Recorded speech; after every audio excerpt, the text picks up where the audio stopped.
So dear students, இன்னைக்கு கிளாஸ்ல ஒரு trading and profit and loss அக்கௌண்ட்டுக்கான சம்ஸ் எப்படி போடுறது அப்படிங்கிறத நம்ம பார்க்க போகிறோம். இப்போ உங்கள் ஸ்க்ரீன் முன்னாடி இருக்கிறது ஒரு trading and profit and loss account prepare பண்ணுறதுக்குரிய சம் அண்ட் பேலன்ஸ் ஷீட். சரியா? டெபிட் பேலன்சஸ் கொடுத்துருக்காங்க, கிரெடிட் பேலன்சஸ் கொடுத்துருக்காங்க. டெபிட் பேலன்சஸில் ஃபஸ்ட்டு இருக்கக்கூடியது ஸ்டாக் வந்து 1/1/2017. ஃபஸ்ட்டு நீங்கள் கவனிக்க வேண்டியது முதல் ஸ்டெப்பு என்னது அப்படின்னு கேட்டிங்கன்னா, உங்களுடைய டேட்டு எந்த டேட்டில் ப்ரிப்பேர் பண்ண சொல்லியிருக்காங்க அப்படிங்கிறத பார்த்துக்கோங்க. நான் இங்கே ரெட்டில் போடுறேன். டேட்டு எந்த டேட்டில் உங்களை வந்து அக்கௌண்ட்ஸ் ப்ரிப்பேர் பண்ண சொல்லியிருக்காங்க அப்படிங்கிறத பார்த்துக்கோங்க. 31 டிசம்பர் 2017 ப்ரிப்பேர் பண்ண சொல்லியிருக்காங்க.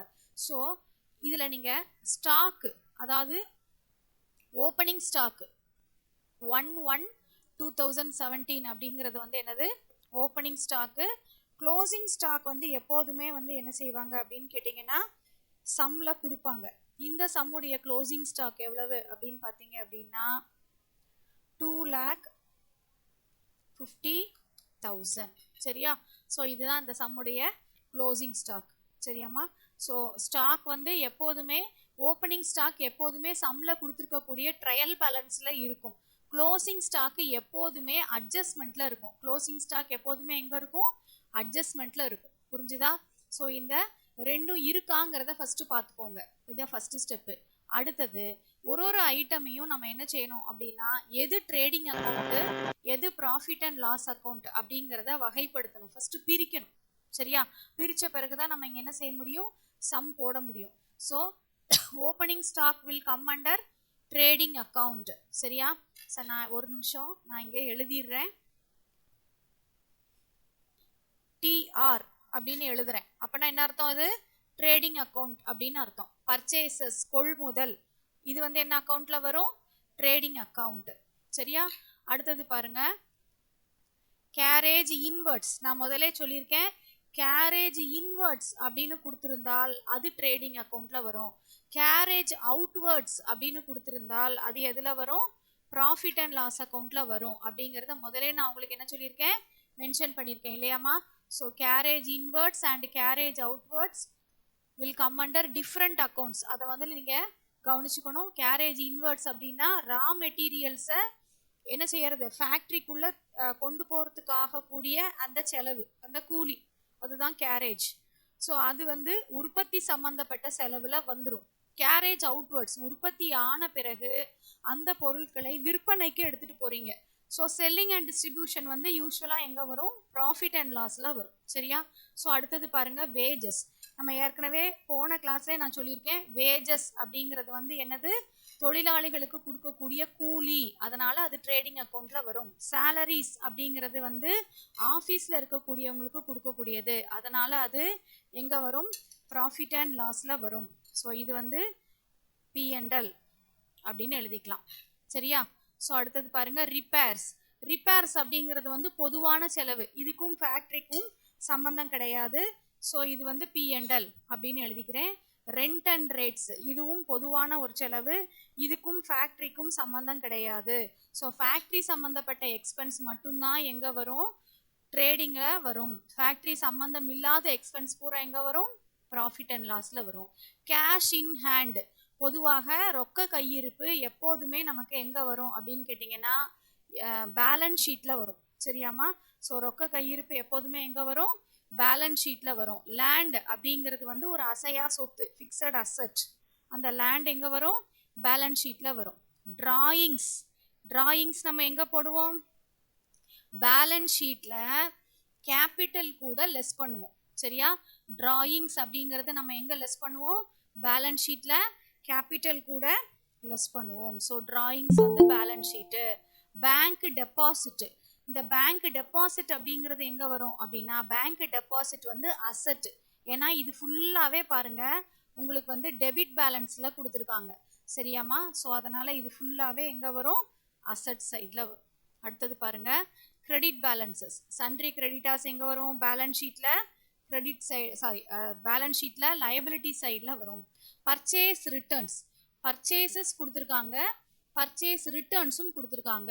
ஸோ நீங்கள் ட்ரேடிங் அக்கௌண்ட்ல இன்னர் காலம்ல இதை வந்து என்ன செய்யணும், பர்ச்சேஸ் ரிட்டர்ன்ஸை கழிச்சிட்டு நீங்கள் என்ன செய்யணும், போடணும். So trading account. சேல்ஸ் நம்ம எங்கே போடுவோம், ட்ரேடிங் அக்கௌண்ட்டில் போடுவோம். கமிஷன் ரிசீவ்டு எங்கே போடுவோம், கமிஷன் ரிசீவ்டு எங்கே போடுவோம், ப்ராஃபிட் அண்ட் லாஸில் கிரெடிட் சைடு போடுவோம். சரியாமா, கமிஷன் எங்கே போடுவோம், ப்ராஃபிட் அண்ட் லாஸில் கிரெடிட் சைடு போடுவோம். ஏன்னா இது வந்து இருக்கக்கூடியது இடம் வந்து கிரெடிட் சைடு, அது ஒரு க்ளூ உங்களுக்கு கொடுத்துருக்காங்க.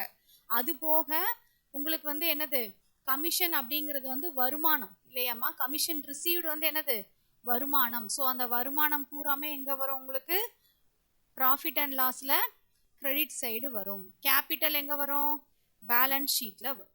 ரைட்டா.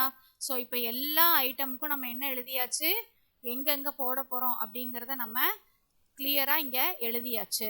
ஸோ நம்ம என்ன செஞ்சிடலாம், இப்போது trading and profit and loss account போட்டுடலாம். ஹெட்டிங் என்ன போடணும், இந்த புக்ஸ் ஆஃப் ஷரண், இந்த புக்ஸ் ஆஃப் ஷரண் சொல்லுங்க, ட்ரேடிங் இந்த books of Sharan profit and loss account, trading and profit and loss account for the year எண்டட்னு எழுதணுமா. எப்போதுமே trading and profit and loss அக்கௌண்ட்டுக்கு ஃபார் த இயர் எண்டட்னு எழுதணும். பேலன்ஸ் ஷீட்டுக்கு தான் ஆஸ் ஆன் டேட் அப்படின்னு எழுதணும். உங்களுக்கு புரியுதா, பேலன்ஸ் ஷீட்டுக்கு என்ன எழுதணும், ஆஸ் ஆன் டேட் அப்படின்னு எழுதணும். சரியா. ஸோ இப்போ பாருங்க, ஃபர்ஸ்ட் ட்ரேடிங் அக்கௌண்ட் போட போகிறோம். நோட் எடுத்து வச்சுக்கோங்க. 2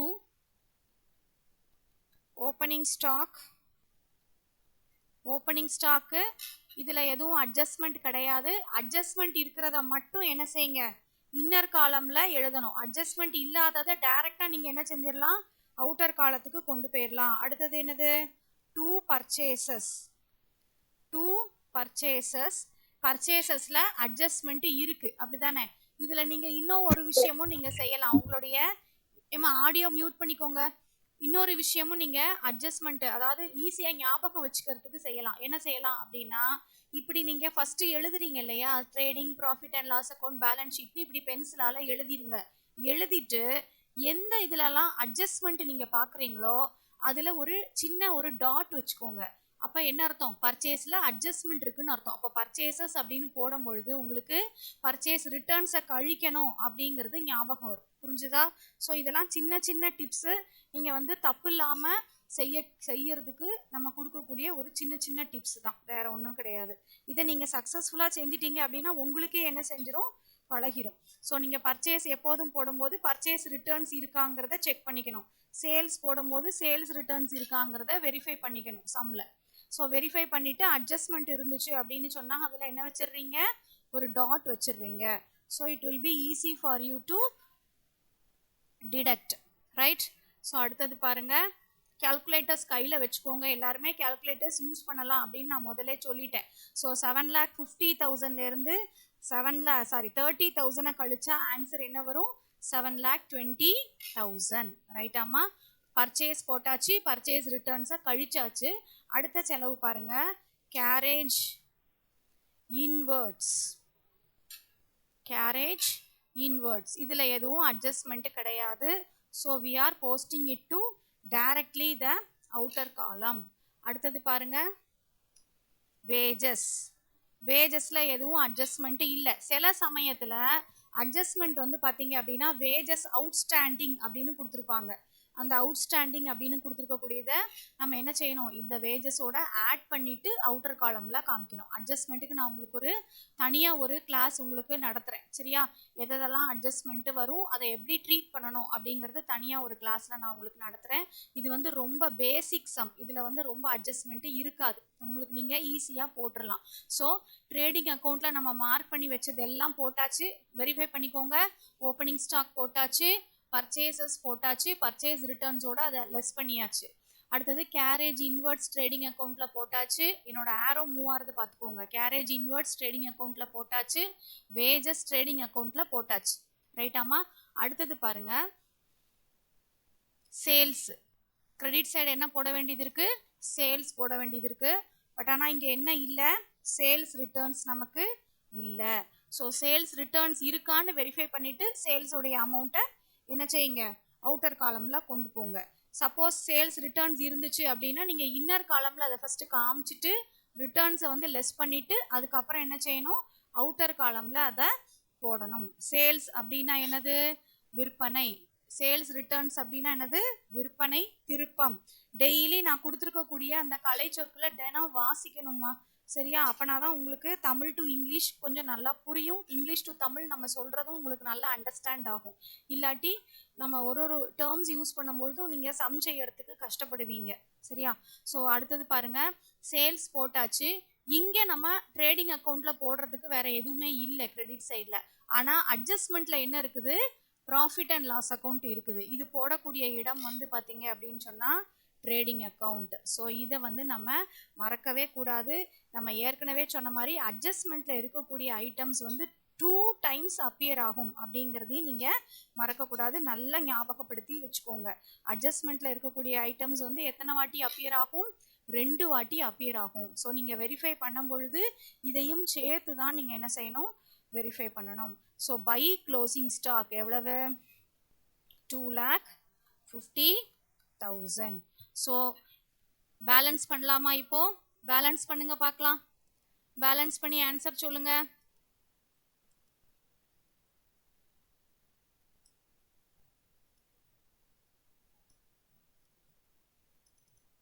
பேலன்ஸ் பண்ணி ஆன்சர் சொல்லுங்க. எந்த டோட்டல் கூடுதலா வருதுன்னு சொல்லுங்க பார்க்கலாம். டெபிட் சைடு டோட்டல் கூடுதலாக வரும் இல்லையாம்மா? டெபிட் சைடு டோட்டல் கூடுதலாக வருது. 13,60,000 டெபிட் சைடு டோட்டல் உங்களுக்கு வருது.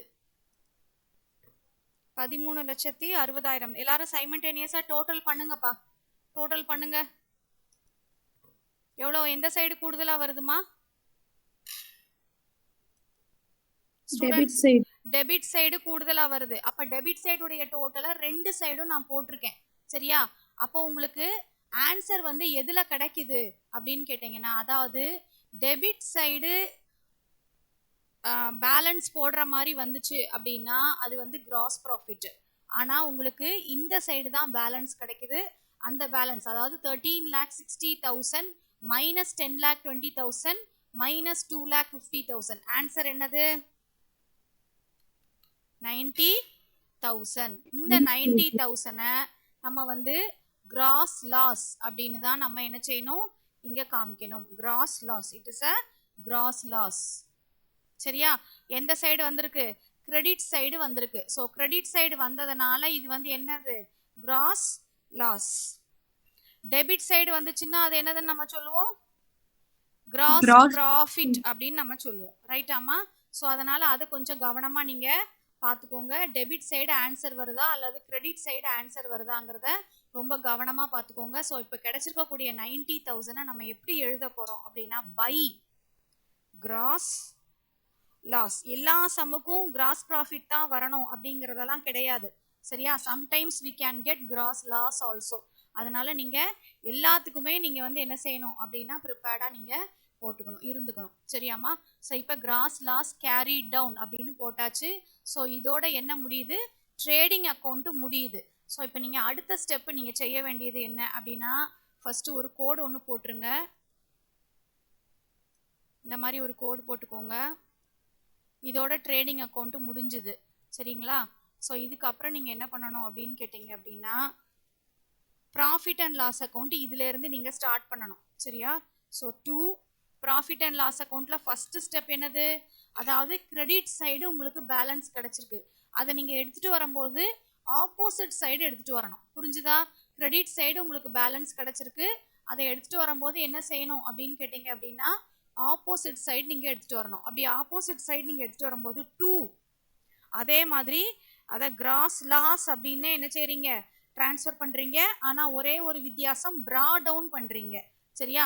2 கிராஸ் லாஸ் ப்ரா டவுன். எவ்வளவு அமௌண்ட், எவ்வளவு, 90,000. புரிஞ்சுதாம்மா? ரைட்.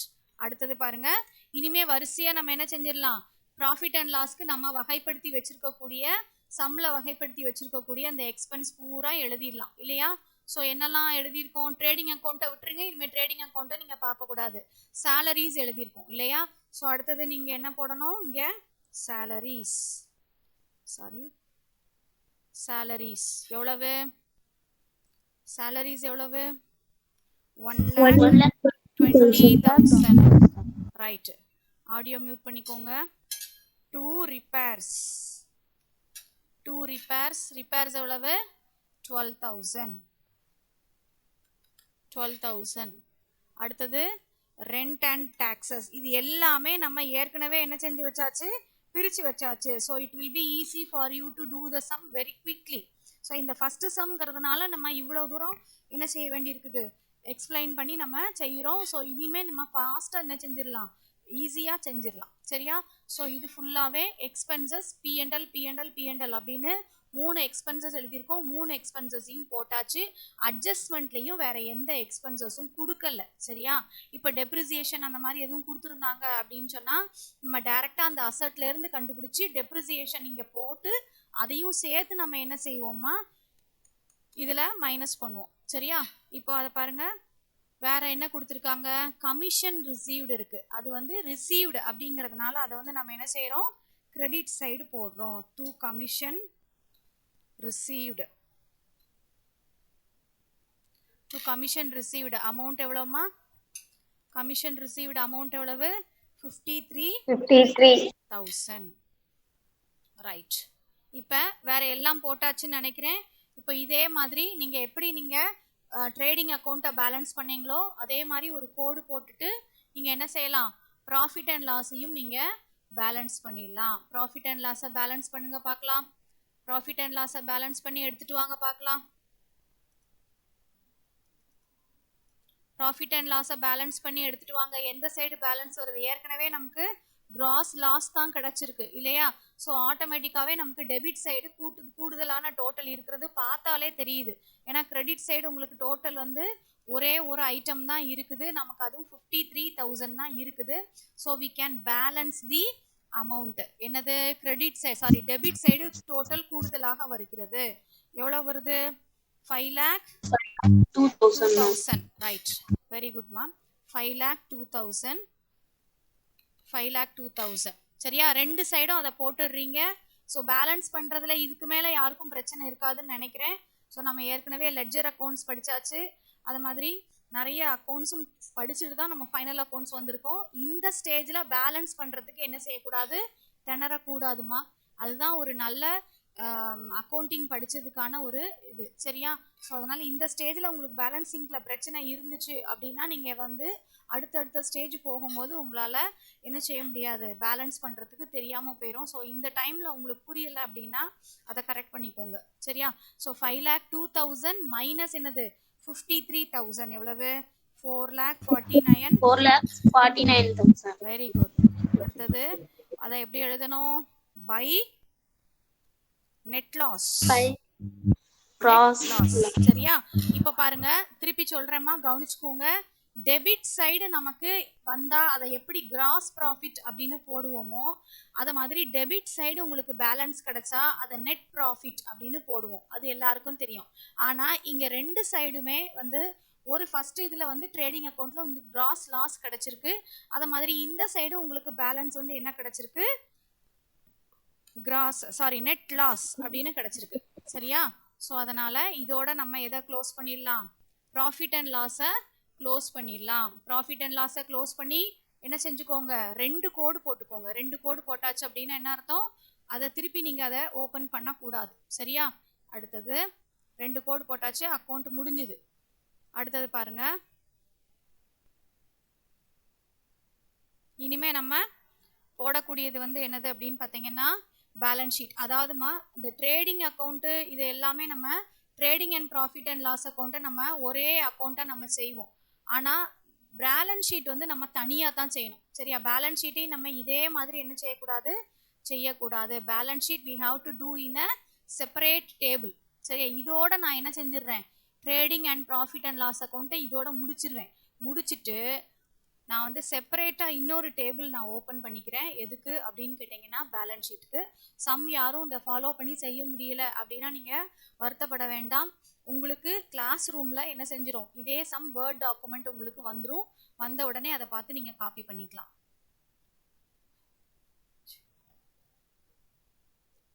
ஸோ பேலன்ஸ் ஷீட்டுக்கு ஹெட்டிங் போட்டுக்கோங்க, நோட் கையில் வச்சுருந்தீங்க அப்படின்னா சைமல்டேனியஸாக செஞ்சு ஃபாலோ பண்ணிகிட்டே வாங்க. ஸோ அப்படி ஃபாலோ பண்ண முடியாதவங்க கொஞ்சம் கேர்ஃபுல்லாக லிசன் பண்ணிக்கோங்க. கிளாஸ் முடிஞ்ச பிறகு நோட்டில் காப்பி பண்ணிக்கோங்க. ரைட்டா?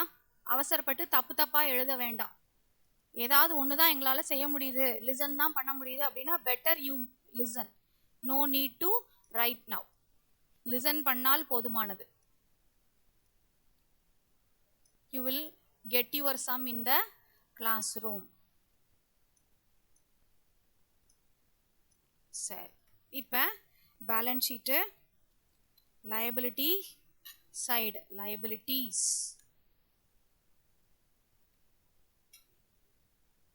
இந்த சைடு assets. assetsக்கு ஸ்பெல்லிங் தப்பா இருக்கு. ரைட்.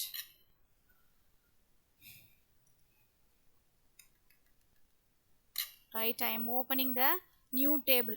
ஏற்கனவே சொன்ன மாதிரி ட்ரேடிங் அக்கௌண்ட்டையும் ப்ராஃபிட் அண்ட் லாஸ் அக்கௌண்ட்டையும் நம்ம ஒரே சைட் போடுவோம். சரிம்மா, கவனிச்சுக்கோங்க. லைபிலிட்டிஸ் அசட்ஸ் ரெண்டு சைடு எப்போதுமே லைபிலிட்டி சைடை ஃபர்ஸ்ட் ஃபினிஷ் பண்ணிடுங்க. சரியா? லைபிலிட்டி சைடு பாருங்க, உங்களுக்கு இங்கே என்னெல்லாம் போடணும் அப்படின்னா, அதாவது கிரெடிட் பேலன்ஸில், அதாவது ட்ரையல் பேலன்ஸில் உங்களுக்கு எதெல்லாம் கிரெடிட் சைடு கொடுத்துருக்கோ அது ஃபுல்லாக எங்கே வரும் அப்படின்னா பேலன்ஸ் ஷீட்டில் எங்கே வரும்? liability சைடு வரும். ஸோ நான் இங்கே எப்படி எழுதுறேன் கவனிச்சுக்கோங்க. Balance sheet liability side hyphen போட்டு எதை எழுதுறேன்? Trial balance credit side. So இது ரெண்டும் ஈக்குவல். ஸோ பேலன்ஸ் ஷீட்டுடைய liability சைடும் ட்ரையல் பேலன்ஸ் உடைய கிரெடிட் சைடும். அடுத்தது பாருங்க, பேலன்ஸ் ஷீட் உடைய அசட் சைடும்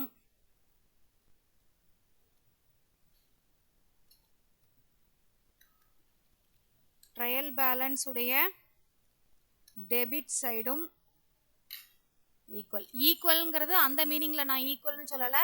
அதாவது இதில் எழுதக்கூடிய ஐட்டம்ஸ் பூராமே எங்கே வந்துடும்? லைபிலிட்டி சைடில் வந்துடும். இது வந்து நீங்கள் ஒரு டிப் மாதிரி ஞாபகம் வச்சுக்கோங்க. சரியா? இது வந்து ஈஸியாக நீங்கள் சம் செய்யறதுக்கு உண்டான மெத்தட். ஏன்னா ட்ரையல் பேலன்ஸை ஓப்பன் பண்ணி வச்சுக்கிட்டு அசட் சைடு வருமா லைபிலிட்டி சைடு வருமான்றதெல்லாம் நீங்கள் குழம்பவே வேண்டாம். லைபிலிட்டி சைடில் இருக்கிறது எதில் வரும்னா ட்ரையல் பேலன்ஸில் கிரெடிட் சைடில் இருக்கிறது மட்டும்தான் எங்கே வரும்? பேலன்ஸ் ஷீட்டில் லைபிலிட்டி சைடில் வரும். ஸ்டூடெண்ட்ஸ், நான் சொல்கிறது புரிஞ்சுதா? அண்டர்ஸ்டாண்ட் பண்ணுறீங்களா? Yes ma'am. Right. So sundry creditors. So நம்ம கிரெடிட் சைடு பார்க்கலாம். லைபிலிட்டி சைடு நம்ம கம்ப்ளீட் பண்ண போகிறோம். அதுக்கு நம்ம கிரெடிட் சைடு தான் பார்க்கணும். சரியா? டெபிட் சைடு இங்கே பார்க்கவே வேண்டியதில்லை, அதுக்காக சொல்கிறேன். சரியா? ஸோ கிரெடிட் சைடு நம்ம பார்க்கலாம். சன்ட்ரி கிரெடிட்டாஸை ஃபஸ்ட்டு எழுத போகிறோம், அதை எழுதிக்கோங்க. அடுத்தது பாருங்கள், வேறு இது எல்லாமே நம்ம ட்ரேடிங் அக்கௌண்ட்டு ஒன்று P&L எல்லாமே போட்டாச்சு. கேபிட்டல் அதுக்கு அடுத்தால எழுதணும். ஸோ ஃபஸ்ட்டு நீங்கள் எழுத வேண்டியது சன்ட்ரி கிரெடிட்டாஸ். ஆர்டர் கூட நம்ம மாற்றி எழுதிக்கலாமா? ஒன்றும் பிரச்சனை இல்லை. ஸோ நீங்கள் ஆர்டர் வந்து நீங்கள் வந்து என்ன செஞ்சுக்கலாம்?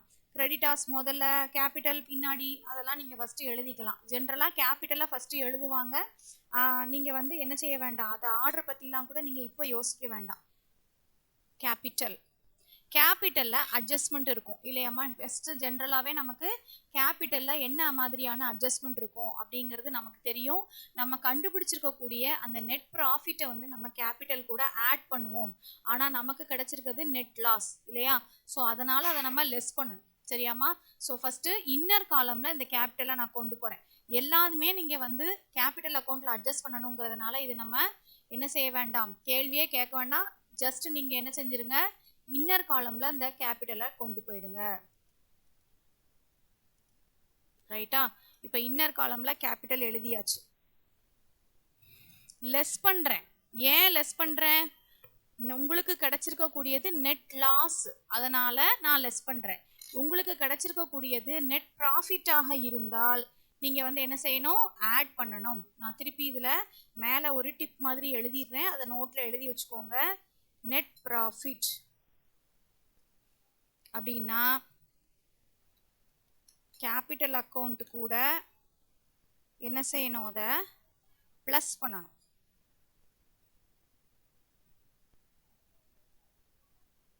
சரியா?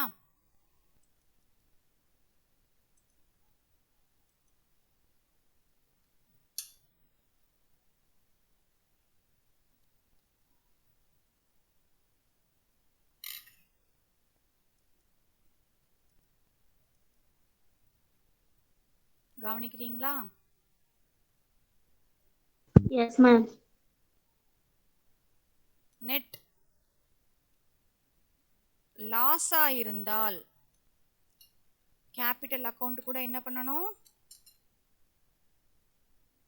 அத Less பண்ணணும். மைனஸ் பண்ணணும். மைனஸ் அப்படின்னு போட்டிருக்கேன். பிளஸ் மைனஸ் இந்த ரெண்டு தான் போட்டிருக்கேன். ஆட் லெஸ்ன்னு கூட போடல. பிளஸ் மைனஸ் அப்படி போட்டிருக்கேன். ஞாபகம் வச்சுக்கோங்க. ஸோ இப்போ நமக்கு என்ன கிடைச்சிருக்கு? நெட் லாஸ் கிடைச்சிருக்கு. எவ்வளோ கிடைச்சிருக்கு? 4,49,000 நெட் லாஸ் கிடைச்சிருக்கு. அதை அப்படியே இங்க என்ன செய்ய போறோம்? எடுத்துட்டு வர போறோம். 4,49,000 ரைட். இத எடுத்துட்டு வந்து ஃபர்ஸ்ட் என்ன செஞ்சிருங்க? இது கூட லெஸ் பண்ணிருங்க. வேற ஏதாவது லெஸ் பண்ண வேண்டிய ஐட்டம் இருக்காங்கிறத நீங்க பாத்துக்கோங்க. வேற என்ன இருக்குது அப்படின்னு கேட்டிங்கன்னா, லெஸ் பண்ண வேண்டிய ஐட்டம்ஸ் பூரா டெபிட் சைடு வரும். ஸோ அந்த லெஸ் பண்ண வேண்டிய ஐட்டம்ஸ் இங்கே என்ன இருக்கு? டிராயிங்ஸ் இருக்குது பாருங்க. இந்த டிராயிங்ஸ் வந்து நம்ம எப்போதுமே என்ன செய்வோம் அப்படின்னா, கேபிட்டல் அக்கௌண்ட்டோட நம்ம இந்த டிராயிங்ஸை லெஸ் பண்ணுவோம். ஸோ அதனால இந்த டிராயிங்ஸ் வந்து எங்க வரும்? பேலன்ஸ் ஷீட்ல கேபிட்டல் அமௌண்ட்டை கழிச்ச பிறகு வரும். ஸோ இதுக்கு பிறகு ஒரு கோடு ஒன்று போட்டுக்கலாம். லெஸ் பண்ணி அமௌண்ட் சொல்லுங்க பார்க்கலாம். லெஸ் பண்ணி அமௌண்ட் சொல்லுங்க. 33 lakhs minus 4,49,000. லெஸ் பண்ணுங்க பார்க்கலாம். 28,51,000. Very good. 28,51,000 ரைட்டா? ஸோ இது கூட என்ன பண்றீங்க? Less drawings right. drawings எவ்வளவுமா? 1,66,000 இல்லையா? ஸோ drawings-ஐ என்ன செய்றீங்க? லெஸ் பண்றீங்க. 1,66,000. ஸோ இதை லெஸ் பண்ணிட்டு இங்க திருப்பி ஒரு கோடு போட்டுக்கலாம்.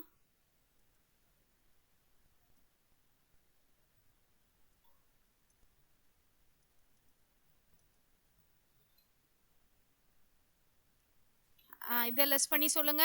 இதை லெஸ் பண்ணி இதுக்கு மேல எதுவும் போட வேண்டியது சொல்லுங்க. 26,85,000. சரிம்மா, ஓகே ஓகே, மியூட் பண்ணிக்கோங்க. அடுத்தது பாருங்க, கிரெடிட்டாஸ் ஏற்கனவே போட்டாச்சு. ஸோ நம்ம என்ன செஞ்சாச்சு? இந்த பேலன்ஸை அப்படியே நம்ம என்ன செஞ்சிட போறோம்? கீழே இறக்கிட போறோம். அவ்வளோதான். இதோட லயபிலிட்டி சைடு முடிஞ்சுது. வேற எதுவும் லயபிலிட்டி சைடில் போடக்கூடிய அமௌண்ட் வேற எதுவும் நமக்கு இல்லை. சரியா? இப்போ அசட் சைடு போயிருங்க. அசட் சைடு நம்ம என்ன போட போறோம்? டெபிட் சைடு அசட் சைடு நம்ம ஏற்கனவே இங்கே என்ன எழுதியிருக்கோம்? நோட் எழுதி வச்சிருக்கோம் இல்லையா? ஸோ அசட் சைடு இங்கே என்ன போட போறோம்?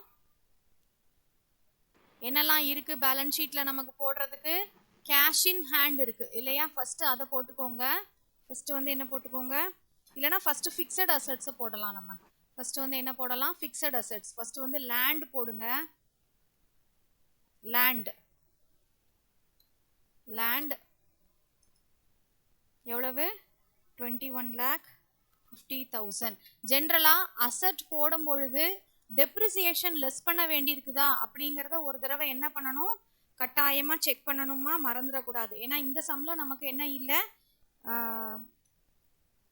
டெப்ரிசியேஷன் வந்து கொடுக்கல. ஸோ டெப்ரிசியேஷன் கொடுத்தாங்க அப்படின்னு சொன்னா it will be given under adjustment. சரியா? அப்போ டெப்ரிசியேஷனுக்குள்ள ட்ரீட்மெண்ட் என்னது? ஒரு தடவை அந்த டெப்ரிசியேஷனை நம்ம என்ன செய்வோம் அப்படின்னா, ப்ராஃபிட் அண்ட் லாஸில் அந்த டெப்ரிசியேஷனை ஃபஸ்ட்டு நம்ம எக்ஸ்பென்ஸ் மாதிரி இங்கே காமிச்சிருவோம். காமிச்சிட்டு அதே டெப்ரிசியேஷனை ஒன்ஸ் அகெயின் நம்ம என்ன செய்கிறோம் அப்படின்னா, அந்தந்த கன்சர்ன்ட் அசட் கூட மைனஸ் பண்ணி அவுட்டர் காலமில் காமிக்கணும். இன்னர் காலமில் மைனஸ் பண்ணணும், அவுட்டர் காலமில் தொகையை காமிக்கணும். ஏன்னா டெப்ரிசியேஷன் வந்து அட்ஜஸ்ட்மெண்ட்டில் கொடுத்துருக்கிறதுனால இட் வில் அப்பியர் 2 times. இந்த சம்மில் டெப்ரிசியேஷன் இல்லை. நெக்ஸ்ட் சம் உங்களுக்கு டெப்ரிசியேஷன் வரும்பொழுது நீங்கள் கவனிச்சுக்கணும். சரியா? ஸோ அடுத்தது கேஷ் இன் ஹேண்ட் போடணும் இல்லையா? பேங்க் டெபாசிட் போட்டாச்சு. இப்போ வந்து கேஷ் இன் ஹேண்ட் போடணும். மறக்காம க்ளோசிங் ஸ்டாக்கை போடணும். சரியா?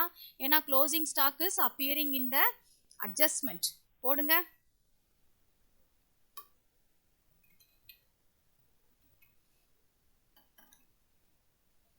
Cash in hand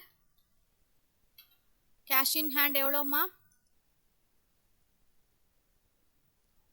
cash in hand எவ்வளவு? 97,000. க்ளோசிங் ஸ்டாக்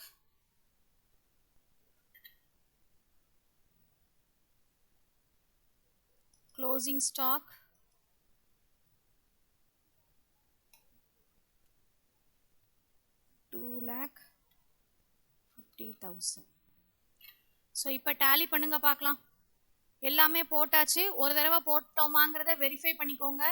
மறக்காம க்ளோசிங் ஸ்டாக்கை போட்டுட்டோமான்னு வெரிஃபை பண்ணுங்க. ஏன்னா நிறைய ஸ்டூடெண்ட்ஸ் பண்ணக்கூடிய மிஸ்டேக் வந்து அதுதான். ஏன்னா நிறைய ஸ்டூடெண்ட்ஸ் வந்து க்ளோசிங் ஸ்டாக்கே போட மாட்டாங்க. போட்டாமல் எனக்கு பேலன்ஸ் ஷீட் டேலி ஆகலைன்றத ஒரு கம்ப்ளைண்ட்டாகவே சொல்லிக்கிட்டு இருப்பீங்க. ஸோ மறக்காமல் இந்த க்ளோசிங் ஸ்டாக்கை 2 times அப்பியர் ஆகும். ஏன்னா it is appearing under the adjustment காலம். அட்ஜஸ்ட்மெண்ட் காலம்னா இங்கே வந்து பெருசாக அட்ஜஸ்ட்மெண்ட் எதுவும் இல்லை. ஆனால் டைட்டில்லையே உங்களுக்கு என்ன இருக்குது, க்ளோசிங் ஸ்டாக்கை கொடுத்துட்டாங்க. அதாவது ட்ரையல் பேலன்ஸில் க்ளோசிங் ஸ்டாக் இன்க்ளூட் ஆகாது. புரிஞ்சுதா? ஸோ அதனால் closing stock will appear 2 times. So இந்த சம்மில் ட்ரேடிங் அக்கௌண்ட் பார்த்தாச்சு, கிராஸ் லாஸ் கிடச்சிருக்கு, ப்ராஃபிட் அண்ட் லாஸ் அக்கௌண்ட் பார்த்தாச்சு, நெட் லாஸ் கிடச்சிருக்கு. ஒரே ஒரு நிமிஷம், அமௌண்ட்டு முன்னையும் பின்னையுமா இருக்குது. ரைட், நெட் லாஸ் கிடச்சிருக்கு.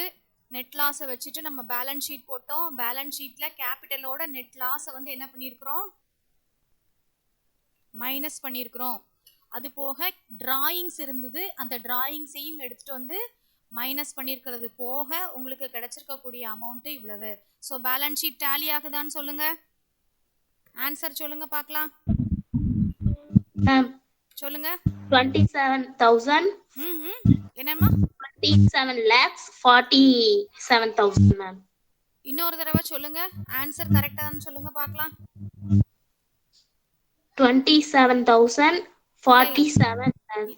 இல்ல நீங்க லாக்ஸ் இது எல்லாத்தையுமே குழப்புறீங்க.